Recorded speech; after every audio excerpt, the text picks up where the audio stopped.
பார்த்தீங்கன்னா அதே இதில் அர்த்தகிரீஸ்வரர் டெய்லி சூரியன் அஸ்தமிக்க நேரத்தில் இந்த திசையில் இந்த சிவபெருமான் மேலே விழுவாங்க.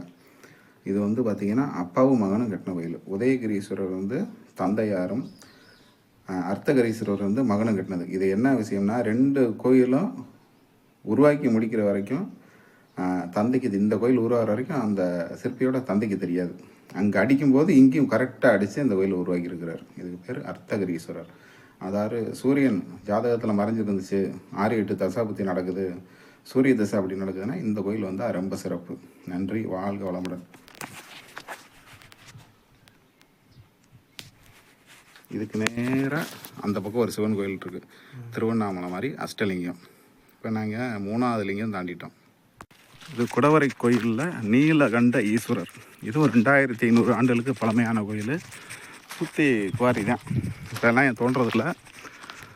இதில் பார்த்திங்கன்னா சப்தகன்னிமார்கள் மலைக்கு ஒதுங்கி அப்படியே தெய்வமாக மாறின இடம். இப்போ போட்டி இருக்க கோயில் இதுக்குள்ளே அப்படியே போய் வரிசையாக தெய்வமாக மாறிட்டாங்க. இது மீனாட்சி கோயிலில் கண்ட்ரோலில் இருக்கிற கோயில். நான் சாமி வெளியே இருந்து தெரியாது. ஆண்டை மணித்தில் ஒரு 7-8 வருஷத்துக்கு முன்னாடி நான் பார்த்துருக்கேன் தெய்வங்களை. கண்ணுக்கு தெரியுது, எதிர்த்தாப்புல தான் இருக்காங்க. இவங்க உயிரோடு அப்படியே சிலையாக மாறினவங்க சப்தகன்னிமார்கள். இதுவும் குடவரை கோயில் தான். பழமையான மரம், நல்லா 70 அடி வரதுக்கு மேலே இருக்கும் போல தான். இப்போ தான் 2 வருஷத்துக்கு தான் அந்த கோட்டை சேவரெலாம் கட்டியிருக்காங்க. முன்னாடி வரும்போதில் இப்போ நான் வந்து 2 வருஷம் ஆச்சு. இறைவன் என்னை கூப்பிட்டு. அடுத்து நீலகண்ட ஈஸ்வரர். இதுவும் குடவரை கோயில் தான். இந்த அம்மா பக்கத்துலேயே அப்படியே அந்த பாறையை ஒட்டி இருக்குது.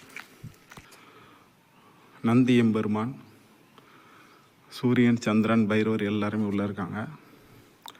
இதுக்குள்ளே தான் நீலகண்ட ஈஸ்வரர் இருக்கார். நல்லா பெரிய திருமணியாக இருப்பார்.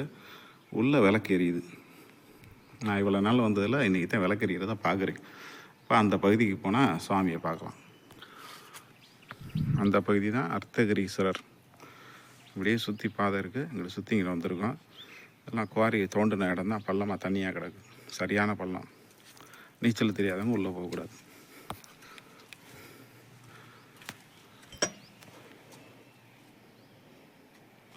ஃபுல்லாக கருவறை இருட்டாக இருக்கனால கண்ணுக்கே தெரியல இறைவன்.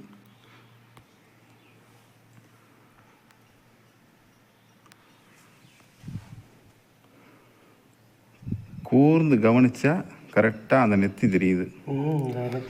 நெத்தி மட்டும் தெரியுது.